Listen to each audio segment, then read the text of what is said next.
Welcome everyone. My name's Claire Bealby and I'm from Centre for Women's Studies here at the University of York. Okay, so it's my really great pleasure to welcome you this evening to this event which forms part of the university's celebrations of International Women's Day and Women's History Month.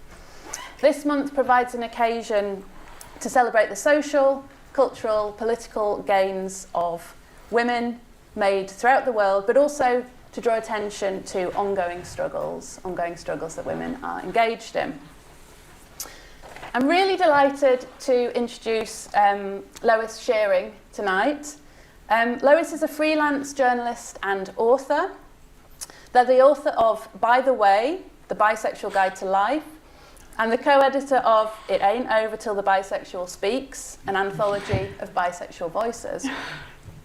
Lois's writing on sex, sexuality, gender, relationships, digital culture and politics has appeared in Cosmopolitan, The Independent, Mashable, The Metro, Gay Times and other publications.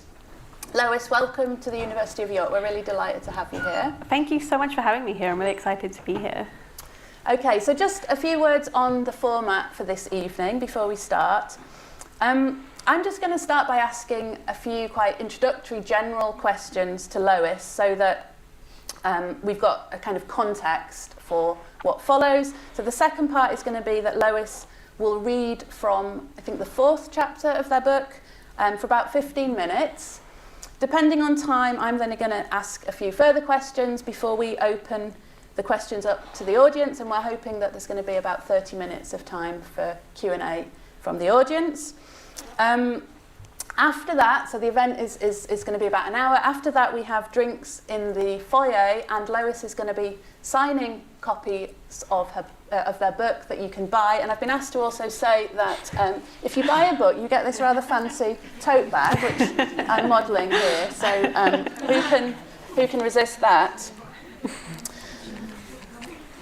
Okay, so shall we start, Lois? For sure, thank you so much. Okay, so let's start with the title then. So it's Pink-Pilled Women and the Far Right, as you all know.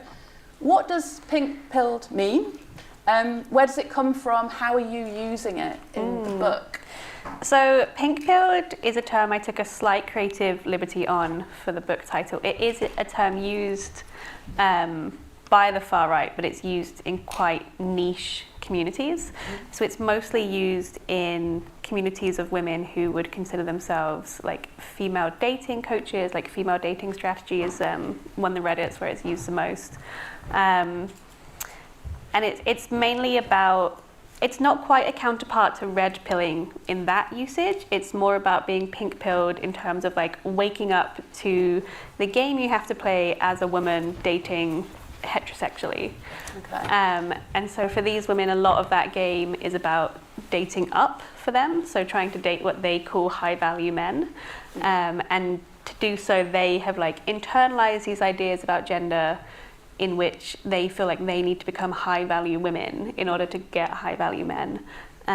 So you see a lot of that content across TikTok, maybe coming out in like the sprinkle videos, if anyone's seen those. Or stuff about like getting in touch with your divine feminine, being in your feminine energy in counter to like a divine masculine energy. But for the book, I kind of broadened that term a little bit to use it kind of as a way of exploring the differences between the journeys that women go on through these digital communities into kind of hard right and far right politics compared to men. So obviously the term is kind of pulling from the red pill, which is a term these communities use to mean what in academic writing is called a catalyst event, which is like an event in your life that destabilizes you enough in order to cause you to question your worldview. This colloquially is just known as like red pilling, or in certain communities it's known as being peaked. But to talk about women, I use the term pink pilled to make that difference a bit clearer. Great. Okay, thank you very much. Can you maybe just say a bit about what your way into this project was, where the motivation came from, why spend, I think, roughly three years researching and writing this book? What was that journey for you? Yeah, a long time. I think this is a book that's kind of been, or a project that's been following me since I was a teenager. So I grew up in a really rural community, and I was spending a lot of time online because being a queer person in rural communities is quite difficult. And it was through like spending a lot of that time online that I came across like manosphere websites. And this was like, we're talking like 2013 probably, maybe a bit before that. So it was when the manosphere was like still quite young. And I ended up spending a lot of time like watching these manosphere communities. It was like a scab that I like couldn't stop picking at.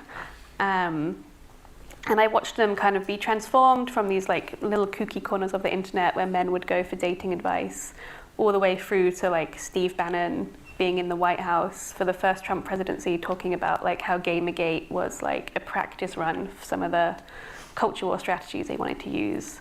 And whilst I was like watching that happen, I was noticing like more and more content made by women, seemingly for women, and was just really interested. For me, like it seemed so obvious that these communities didn't have the best interest of women at heart, and I just like could not understand why women would want to be in these communities, but more why they'd want to like create content encouraging other women to join. So in lockdown, I made a podcast about like how women get radicalized online, and it just sort of snowballed from there really, in terms of like continuing to research it, continuing to like watch and monitor these communities, and yeah, eventually it became pink-pilled. Okay, great. And my final little question before we have you read from your book is, how did you go about researching this book? What is it you did, kind of method-wise, I guess we might say? Yeah, so it's from an academic press, but I'm not an academic, I'm a journalist. So I consider it like an act of journalism rather than academia. But I sort of drew from lots of different methods. So I was interviewing experts. I spoke to some amazing experts in like the radicalisation space, amazing experts on extremism. I also spoke to activists and people doing kind of on the ground or grassroots like anti-fascist work. And then I also spent 18 months kind of doing like open source monitoring and infiltration of these groups. So that was like getting deep into far-right telegrams, spending a lot of time on like Reddit, spending a lot of time in like closed forums and so-called dark socials. I had a old handset that was kind of somewhat broken that I put a SIM in, a pay-as-you-go SIM that had a VPN on. Me and my housemate called it my Nazi burner phone. And like the experience I was trying to recreate was, if you were a young woman like setting up social media accounts, what journey would you go on from, say, stumbling across like tradwife content all the way into being in like, racist feminism Telegram channels? And so I tried to do my best to kind of naturally follow that journey through, what would she be clicking on, where would she be going, what would she interact with, what's being suggested to me. So yeah, I spent 18 months doing that.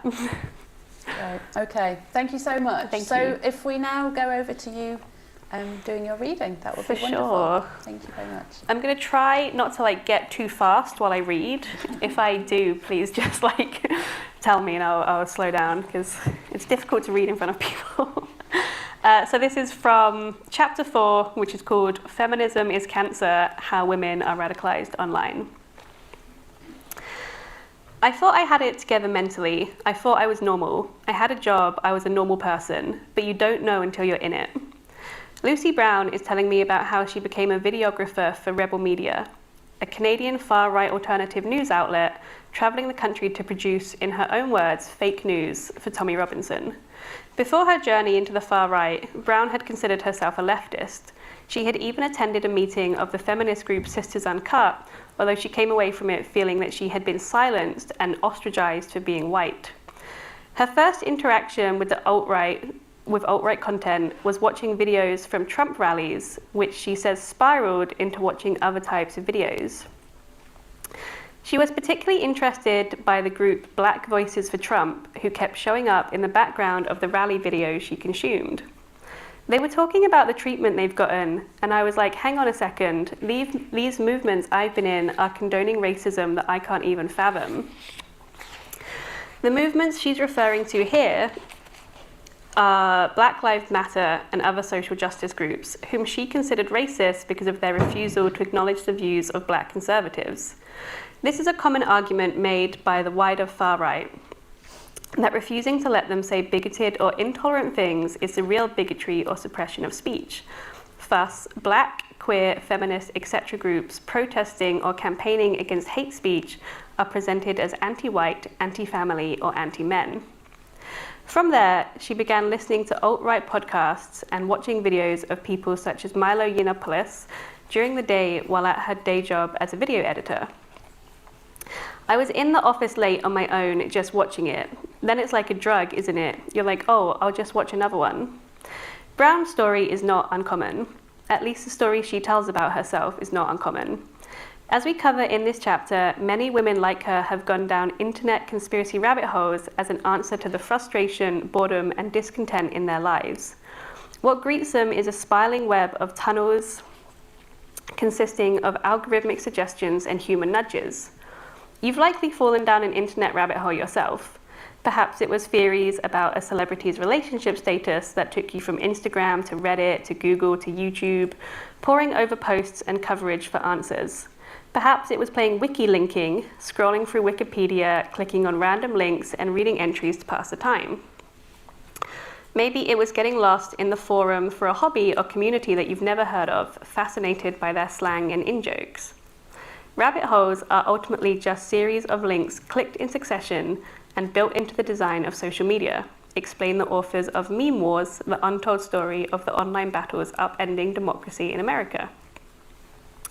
This design confers incredible power on people able to harness what we call the 4 R's of media manipulation: repetition, redundancy, responsiveness, and reinforcement. Internet rabbit holes are not necessarily a bad thing, but they can be a tool for radicalization. In this chapter, we explore how women are funneled towards extremist far-right content, as well as the role women themselves play in creating these funnels. We'll also dig into some of the academic theory and debate around digital radicalization and whether this looks different for men and women. Let me just have a quick drink and I'll carry on.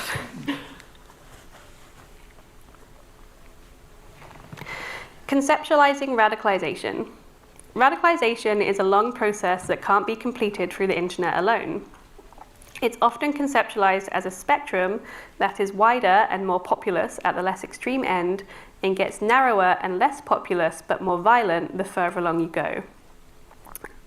The literature on radicalization uses a range of metaphors to describe this process, including pyramids, stairs, icebergs, and funnels.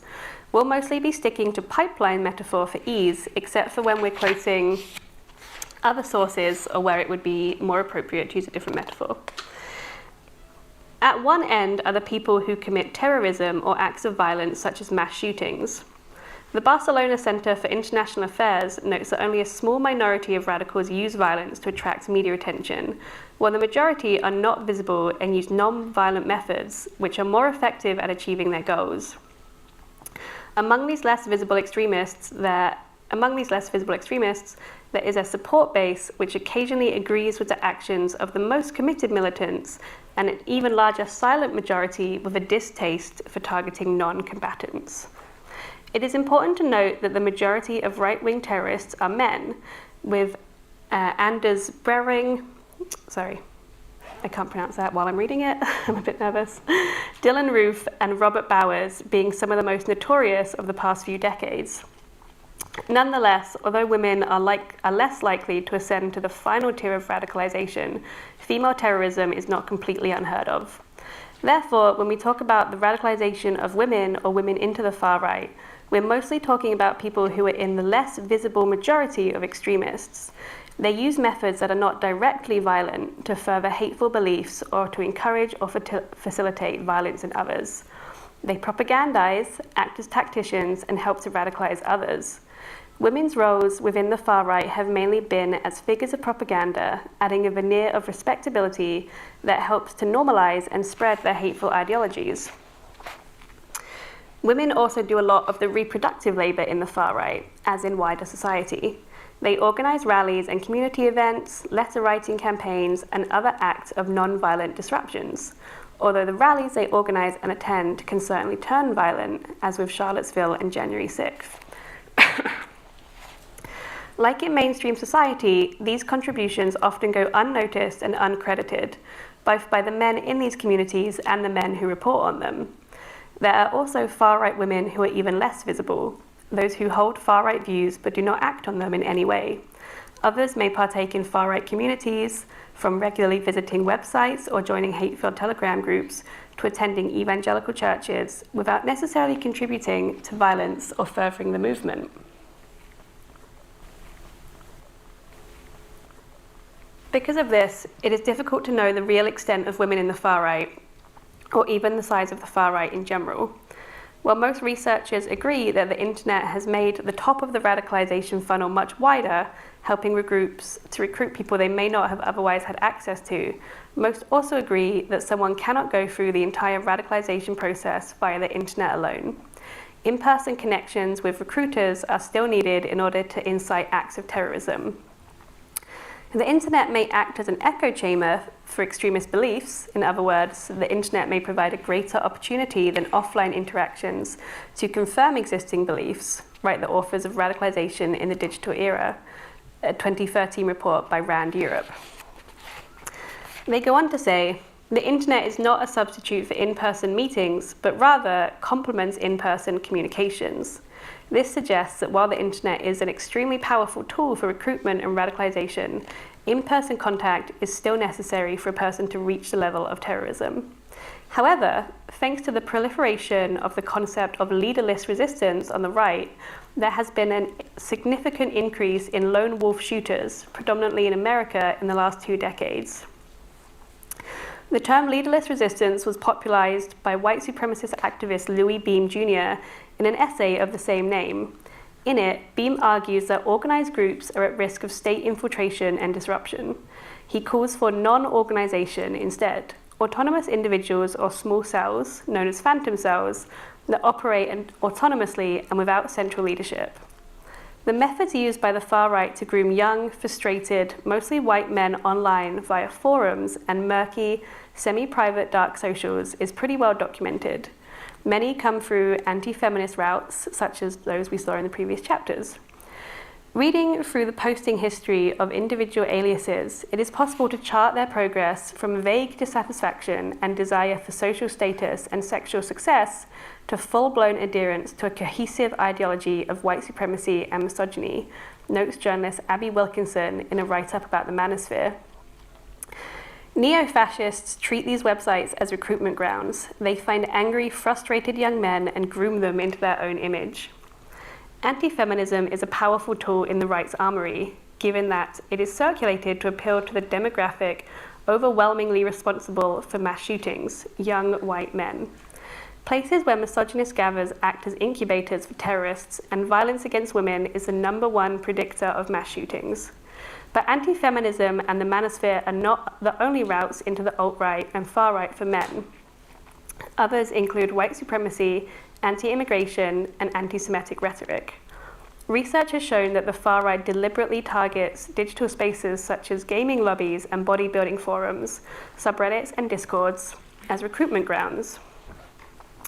With recruitment now moving from physical gyms to chat rooms, live streams fights, tournaments, festivals, and even combat sport video games, we're seeing extremist fighting culture being combined with an entertainment culture that already valorizes violence and hypermasculinity, writes Cynthia Miller-Idris, who runs Peril. Much has been written about men's radicalization and its effects on modern politics, so we'll leave this outside of the scope of the book. If we have time to continue, we can get into women's radicalization. Or should we go to questions? I mean, I guess I could ask you about, maybe that's a helpful way, I could ask you about the differences. For sure. Yeah, should we do that? So you were talking about, for instance, some of the key topics for men's radicalisation: anti-feminism, white supremacy, anti-immigration. And I think you use this term pink-pilled topics, or you talk about, you know, pink-pilled content. So what would be kind of, what are sort of key differences in these narratives or topics, and from a gender perspective, I guess? Or For sure, yeah, there's a lot of overlap. So like anti-Semitism, anti-blackness, anti-immigration are some of the key ones for anyone kind of entering these spaces. But for women, some of the topics that I saw that appealed to them and not to men would be things like pronatalism, a lot of like natural birthing communities, anti-birth control was a really big kind of in-group or like pipeline. But then when we're talking more broadly about topics, femonationalism was a really huge one. So this idea that we need to like strengthen a state's borders in order to protect the women of that nation, which blends really nicely, or like they think really nicely, with like Islamophobic rhetoric. So they're often one and the same in like mainstream conversations. And then anti-LGBT, particularly like transphobic rhetoric, was a really key kind of radicalizer at the moment. For women, I would say that's one of the biggest ones right now. And then finally, wellness is a really big one. I think a lot has been said about the like wellness to far right pipeline. I saw a lot of that. I think something that's often missing from that conversation is the role that medical misogyny has played in that. For a lot of these women, their like catalyst event that causes them to seek out wellness content is experiencing medical misogyny. So that could be, for a lot of them I saw, you know, they'd had like traumatic birthing experiences. And then we're looking at natural birthing or like home births as a way of like avoiding that experience in the future. And then they get kind of like funneled very quickly down into this like esoteric, wooey kind of anti-medical establishment kind of community.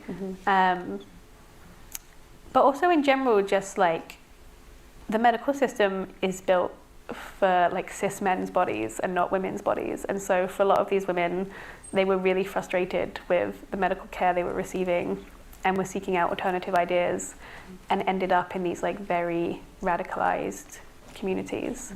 So I think those would be maybe some of the key differences that I saw. Okay, that's, yeah, absolutely fascinating. Key question, which I don't think the reading kind of addressed, but like, what, in your perspective, are the reasons why women join these groups and are in these spaces that are so kind of hostile to women and treat, you know, movements that treat women in such a terrible way? What's going on there in your view? That was like the question that when I started this project was the one I wanted to answer the most.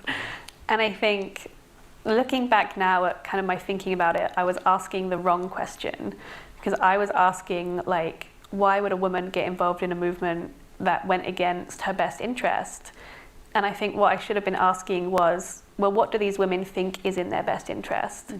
And for a lot of them, they don't see what maybe you and I might see as their best interest. They see things like, you know, banning abortion as being in their best interest, or in like returning to much more traditional gender norms as being in their best interest. Particularly like for a lot of the tradwife girlies that I was looking into, a lot of them see this like frustration where, you know, they're going out and doing productive labor and then they're coming home and doing most of the domestic and reproductive labor. They're seeing that as like a con, and they're right to feel that way. But what the far right and these other communities is saying to them isn't like, well, you should, you know, be fighting to be doing less domestic labor or to be remunerated for that. The far right is saying it was evil feminists that tricked you into having to go out and do productive labor. Your role as a woman has always been to just be at home doing the domestic labor. Wouldn't you be so much happier if you were just at home barefoot with a baby? And for a lot of them, they genuinely think that is in their best interest. But I think, you know, that's a false dichotomy of you can either be this like have it all girl boss feminist or you can be a stay-at-home tradwife.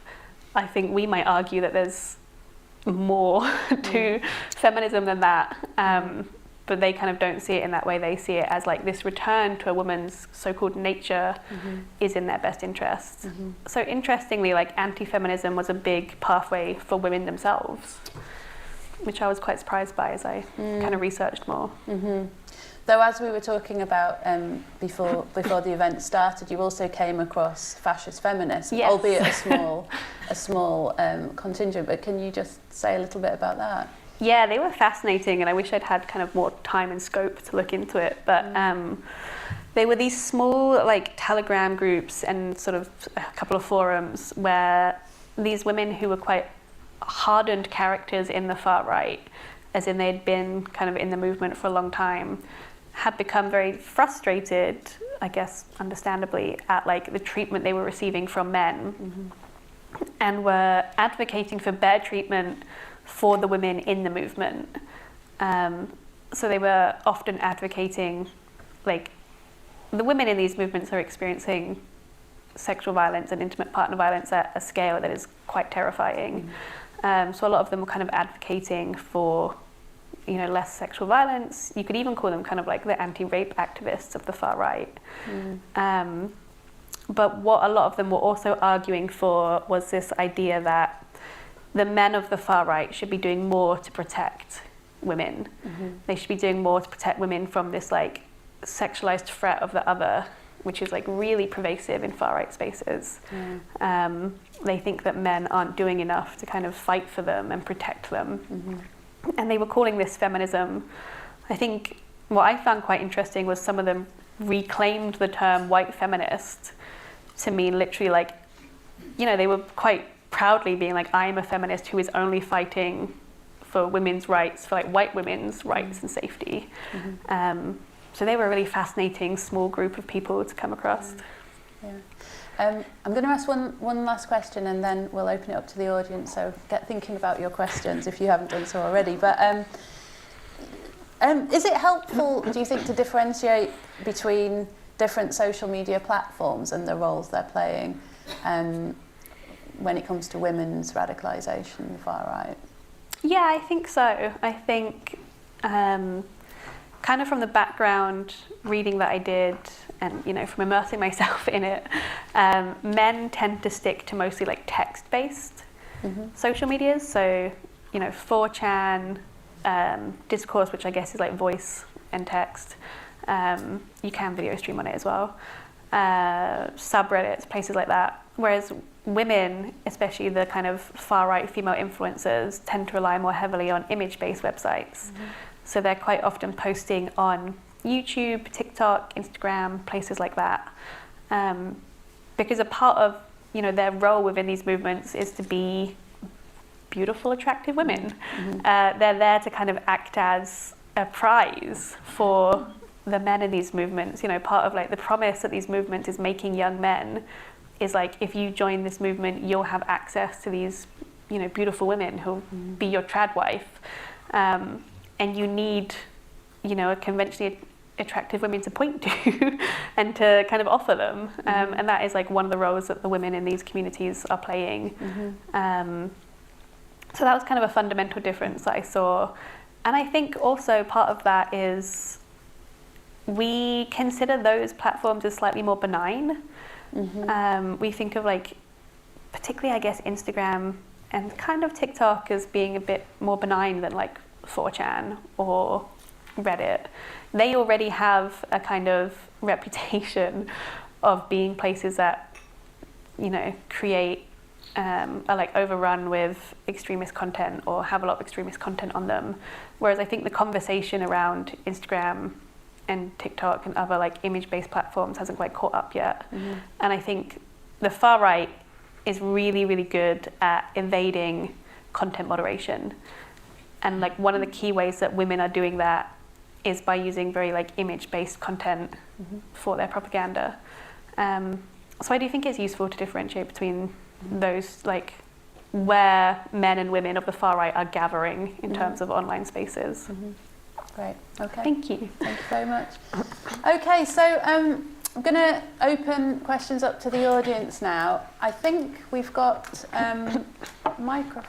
I was told. Somewhere. There we go. Nice. Yeah. So if you can raise your hand if you've got a question, and a microphone will be brought to you. So we've. Oh, okay. So we've got. I think I saw those hands first. So we could maybe have one and then the next. Hi. Thank you very much for your talk. How significant do you? God, I'm coughing again. How significant do you think conspiracy theories are in kind of radicalising women to the far right? Because you see a lot of kind of ideas about great replacement theory and other kind of racist conspiracy theories for like male radicalisation. So yeah. Yeah, great question. I think conspiracy theories are a massive radicalizer. I made a conscious decision that I wouldn't look at QAnon too much in this book because it is its own beast. It's way too big. But conspiracy theories are kind of at the heart of like all of this radicalization process. You mentioned great replacement theory, which is this idea that like white people in white majority countries are being outbred by people of color. That was like such a key driver for women as well, because one of the main roles that women play in these communities as well is to have white children. You can't replace the white race unless you have cis white women to give birth. So that is like one of the reasons why men of the far right will tolerate having women in the movement, is for their reproductive capacities. So yeah, conspiracy theories play a big role, and I think really important to note that at like the heart of almost every conspiracy theory is anti-Semitism. Like that is the tributary that they all come from. And so that is one of the ways that like anti-Semitism has continued to be like a huge radicalizer as well. Thank you. Hi, sorry. Thank you for your talk. I'm excited to read your book. I was just wondering, I have two questions. First, what is the overlap of religion within all of this? Because I feel like I've seen a lot of like, I guess Christian or evangelical Christian explanations as to how women fall down this pipeline. And then secondly, you just touched on how it's typically white women, but I wanted to know, especially like J.D. Vance is married to someone from Indian descent, and how is that negotiated within the sort of community? Those are also really both good questions. With the like J.D. Vance and Nigel Farage, who's also married to someone who's not English, I can't really say how they're like justifying it to themselves. I think within the movement they kind of justify it as like a lot of them are having white children with other people on the down low. So maybe they don't need their wives to be white. I'm really sorry, could you tell me your first question again, just quickly? Yeah, I was just wondering about the overlap of religion within all of this. Yes, yeah, it plays a really big part. Of the kind of three main types of women that I looked into like evangelicalists, and then politically motivated women, and then kind of like esoteric but also like grifter women, so women whose motives were less clear. And so evangelicalism is a really big one in the far right, in America, sorry. We're seeing like such a rise in like Christo-fascist ideas in kind of mainstream politics in America right now. The other really big like religious through line that I think is gaining traction, the Zoomers all think Catholicism is cool right now. Like all the Zoomers are into Catholicism. And like traditional Catholic ideology is like really gaining traction. So I saw that as like a really big radicalizer. And then bizarrely, one of the other main spiritualities in the far right is like a kind of Norse paganism, where they draw upon this kind of like, it's used as a kind of like blood and soil justification for like white Europeans' claim to European land. But also, I am vaguely pagan, so I'm allowed to slay pagans off. It's a great way to like justify your own conspiracy theories if you're already a little bit like wooey and naturey. So yeah, those were like really key streams through which people also like entered these communities. Thanks.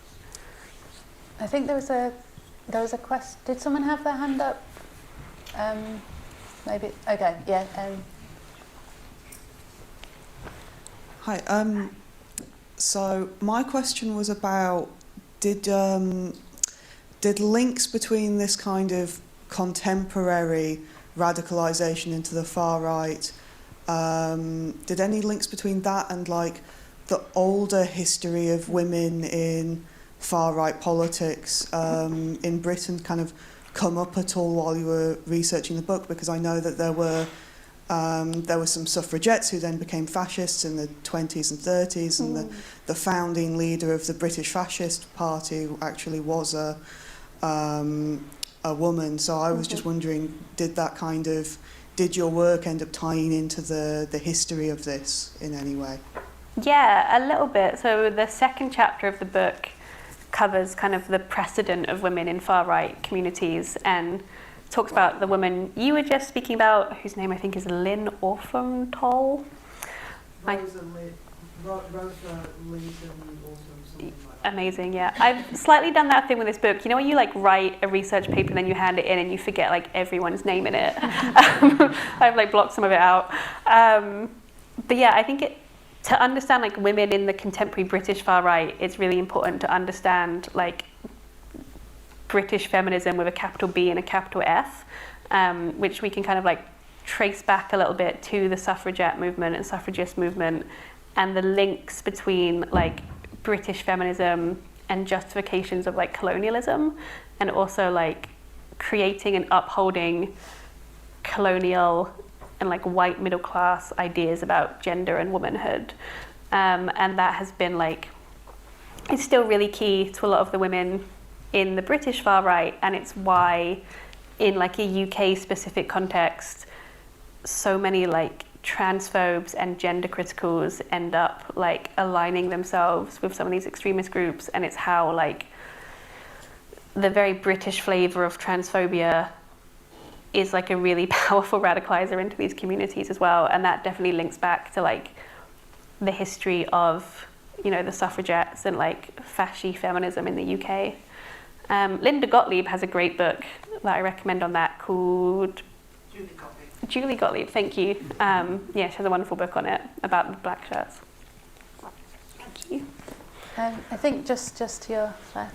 Hi, really enjoyed the talk and really looking forward to reading the book. Thank you. Less about the content of the book, but more about the research process. How did you, like, I suppose, cope and then reckon with and take a step back? Because a lot of the media you're consuming is like really toxic and like heavily misogynistic. And how did you deal with that, I suppose, during the research process, but also after the research process and having written a book about it? Yeah, it sucked. It was not fun. I think, so I was doing it around having a full-time job. So often I would like go to work for 8 hours, come home and be like, time to look at hate content.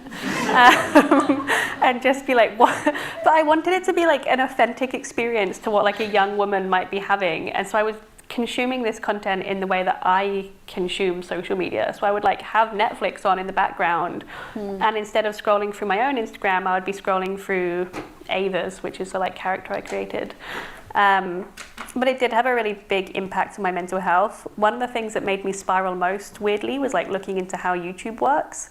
Not even in like the hate content on it, just like how YouTube is built is terrible. So yeah, it was really difficult. But I had a great support system. My housemate is amazing. That's why the book is dedicated to her. And I don't know, wild swimming is great. So that's how I did it. Thank you. At the back there. Thank you.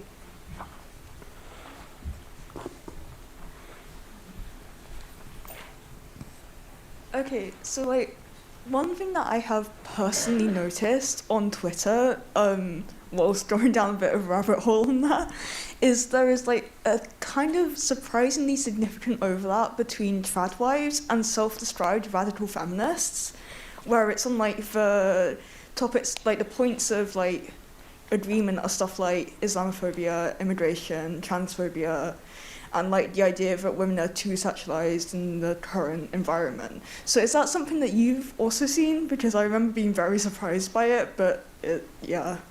Yeah, definitely. There's a little bit in the book about that, because it is a really big overlap. There's a great research paper called Beyond Fish and Bicycles, and it's about, it like maps the so-called femosphere, and it tries to like find analogous groups to like men's rights activists and pickup artists and incels. So it looks at like so-called femcells and femtrolls. It looks at dating strategy, and it looks at gender criticals. And it maps the overlap both in terms of like qualitative content, but also like spaces online. And there is a huge overlap between tradwives, particularly what are called militia tradwives, and gender critical feminists. And the big overlap between them is, as you amazingly pointed out, like Islamophobia is a huge one, transphobia is a huge one, but then also often like anti-hormones is a big one as well, which I guess links a lot to transphobia. So yeah, really, really big overlap. Those groups are very in bed with each other right now. And I hope more people write about it, because I only found like one research paper on the topic. So thank you so much. Thanks, the talk's been amazing so far.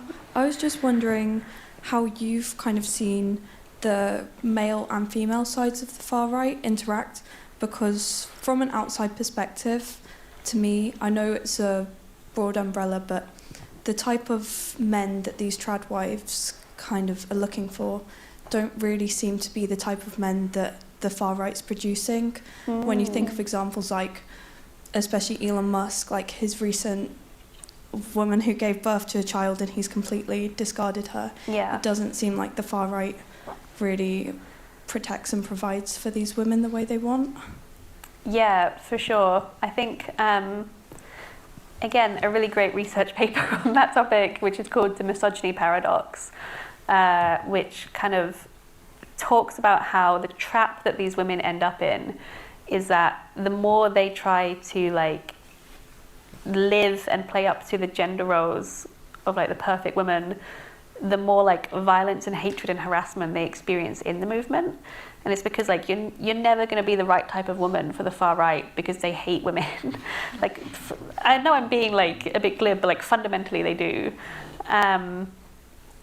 And so exactly like you've said, they are like trying really hard to be this tradwife and this perfect like white cis feminine woman, and there's never going to be that like provider protector man for them, because he does not exist. Like the men in the far right are kind of losers, and they're not like strong. They're in the far right because they're dissatisfied with something in their life.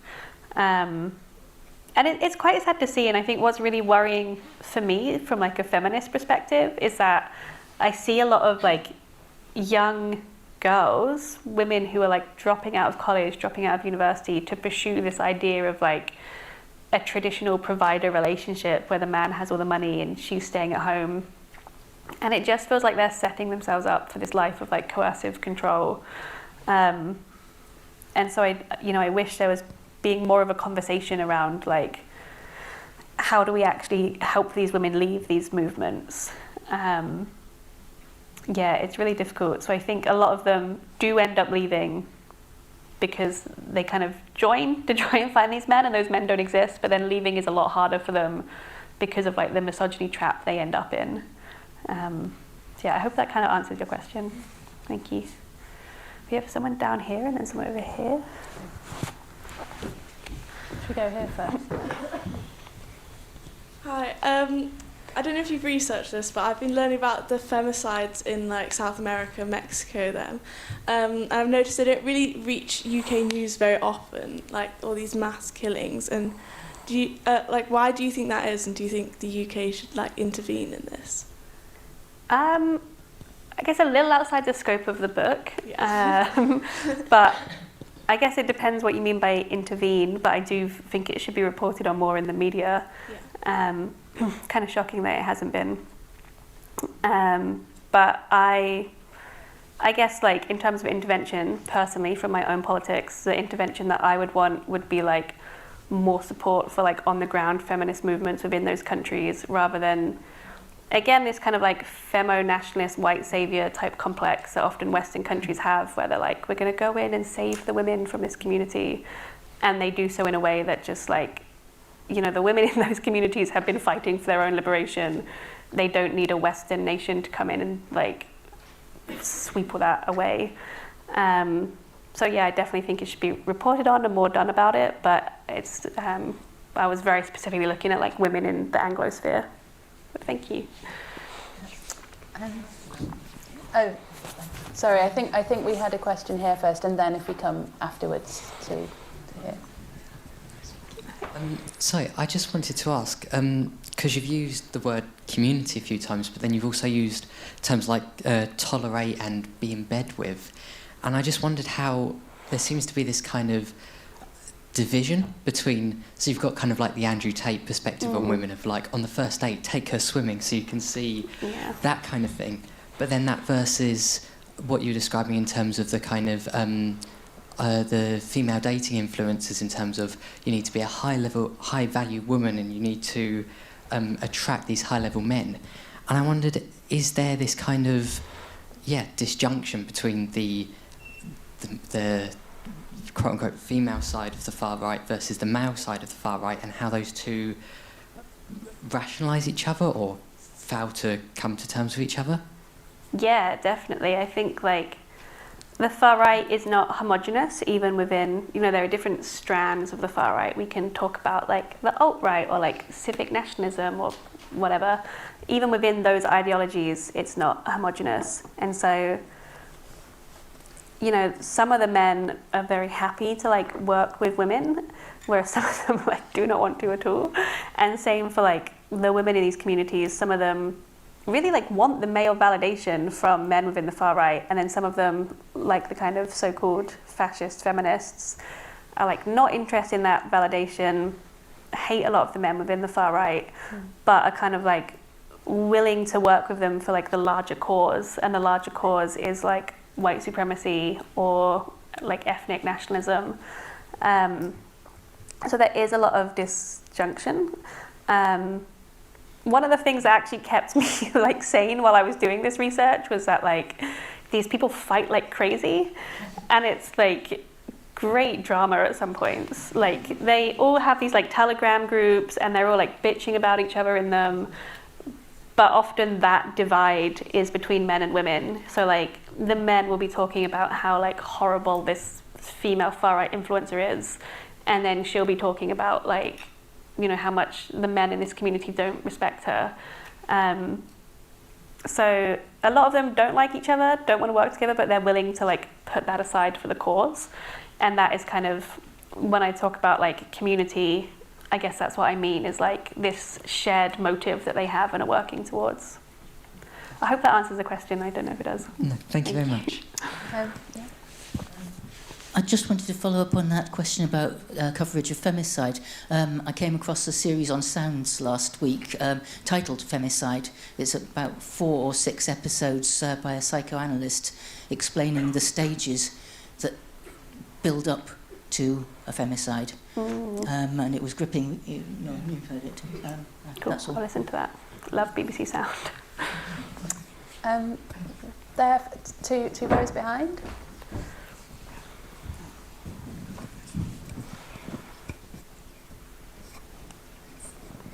Hi, thanks for your talk. I was just wondering, so when you became part of these groups and you were reading all of the chats and everything, did you ever comment or did you stay as a passive observer? I was passive observing. I would sometimes have to like fill out forms in order to join specific groups.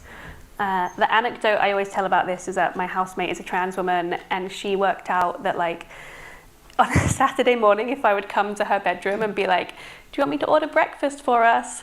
She'd be like, oh, have you been saying transphobia online again in order to like get into these groups? And I would have to be like, yes, I have. So that was kind of the line that I set for myself, was like, if I came against, a form to enter a group, I would fill it out to the best of my like, what would this person say? But I wasn't like commenting or interacting, which was partly a safety precaution for me as well. And I just didn't want to contribute to that. So yeah, that was kind of how I was doing it. So we've got, I think I saw the hand at the back first and then two towards the front. Hi. I guess diving into your alter ego's frame of mind, was there anything you came across that alter ego might have found compelling? Can you explain more what you mean? Well, I guess something that's you know, someone who's new to this pipeline that they would find like convincing? Was there anything that this person you'd created could convince them? Yeah, I guess the kind of like the mindset I was trying to put myself in, I talk about it a bit at the beginning of the book, was like this woman who is in her early 20s, she's like underemployed, she's single, and she's like worried about like the changing demographics in her like rural community. And so I think for her, some of the like pipelines I was mostly trying to like follow down were like anti-immigration ones, particularly like kind of like Britain first kind of types of rhetoric. Actually, like the town I was thinking of when I created this alter ego was the town I grew up in. And whilst I was writing the book, I was like going back to my hometown occasionally, and I kept seeing like anti-15-minute city stickers popping up.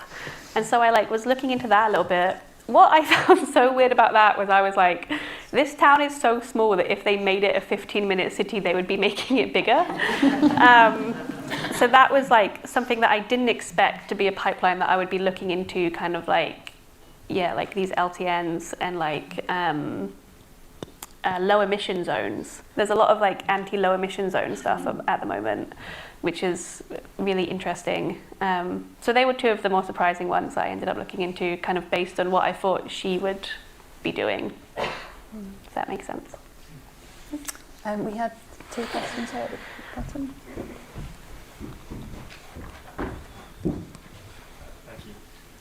Thank you very much. How do you think we could best prepare young people so they can avoid being sucked into these really abhorrent negative communities? Lots of different ways. Kind of when I was interviewing experts for the last chapter of the book, which was about like, how do we stop this happening? One of the things that kept coming up was like the right and the hard right is using a real like polarity of tactics. And so to stop it, we need a polarity of tactics. And that can be things like education is really important, particularly starting from like a young age. I think Adolescence that just came out gave like a quite good like fictionalized window into how that can work. Tech companies could be doing more. I think at this stage it's going to be really unlikely that they will, because a lot of them have sort of aligned themselves with this movement. Like when I wrote the book, it was pre-Zuckerberg saying like we need more masculine energy in the workplace. You know, there was still like a glimmer of hope that tech moderation might mean something. And then also just like building resilient communities. One of the messages I really wanted to get across was like the far right is really opportunistic. The reason why there's so many kind of different and often like kind of esoteric feeling pipelines is not because it's, you know, it makes sense to the ideology, but often because they see pain points and they capitalize on how they could radicalize people through them. So like people worried about 15-minute cities, people worried about COVID vaccines, people worried about, I don't know, kids learning about the existence of queer people in schools. Like they see these debates and they capitalize on it. And so building communities, no matter what kind of like community it is, you know, your yoga group, your football club, having conversations about like how do we become a group that the far right could not capitalize on, like frustrations. And that's really difficult to do, particularly for women, because a lot of their pain points are quite legitimate. So addressing those pain points would be a good place to start, but trying to like build stronger communities, I think, is also a really important way of doing things. Thank you. Thank you. Okay, we've got time, I think, for 2 more questions. Okay, yeah, very quickly, 4 questions, and then we'll have to. I will do my best. I'm a pushover. I'll be quick. Okay. Thank you. I'm really enjoying your book. Thank you. So it's very clear that online misogynists, people like Andrew Tate, are deliberately targeting teenage boys, and that's a particularly vulnerable period. And I'd be interested in your intuitions about what age groups are particularly vulnerable to this type of far-right rhetoric.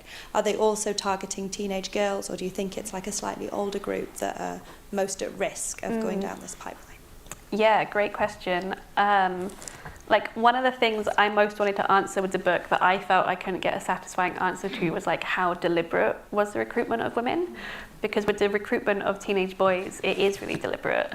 And there is like some deliberate recruitment of women, and they do have conversations about like how do we recruit more women, but there isn't the like infrastructure that there currently is around like teenage boys. I spoke with an amazing researcher and academic called Hazel Woodrow at Anti-Hate Canada, and she's doing some incredibly important work around teenage girls online, specifically like radicalized subcultures of teenage girls. And the way she looks at teenage girls is she looks at it more as grooming than recruitment, because for a lot of these young women, and you know, we're talking girls of like 14, 15, they are being recruited by older men, and the process looks a lot more like grooming than it does radicalization, because they're being brought into this movement to be sexualized, to be abused. I won't talk about some of the more horrible stuff I saw, actually. Sorry, that just brought that up. But they're like brought in for that reason. And so like she talks about, we can address this by thinking about grooming and thinking about trafficking as much as we think about radicalization. But then for older women who are coming in through the more like transphobia pipelines or like anti-immigration pipelines, I don't think it's deliberate recruitment. There is some deliberateness in that like far-right groups saw the like so-called trans debate happening in the UK and were like, we can make hay with this, and were deliberately like trying to reach out to some of the women in that movement. But I think it's less deliberate for older women. But there is still some deliberateness to it. Thank you. Okay, if we can just collect the last, I think we had 3 questions, so if we have them, and then Lois, would you like to just, in case you need to make notes, use that, and then Lois will respond, and then we'll have to draw the discussion to a close, I think. So with the idea of fear and frustration as a big driving force for joining, becoming radicalised, but also the idea that ultimately these spaces they do hate women. To what extent do you think these like white feminists are aware of the fragility of their position in alt-right circles? Yeah, great question. Pass it back. Yeah, so there was the gentleman there in the orange jacket. I wanted to ask about present situation in Western Europe, where we've seen women emerging as leaders of major fascist parties. Italy, France, Germany, or to name but 3 quite big places. And I wondered whether that had any implications for what strategies we might adopt for confronting fascism, the fact that they had women leaders. Great question. Okay. Do you think the UK should follow Australia in like implementing a age like rating on social media to prevent radicalisation at a young age? Also a great question.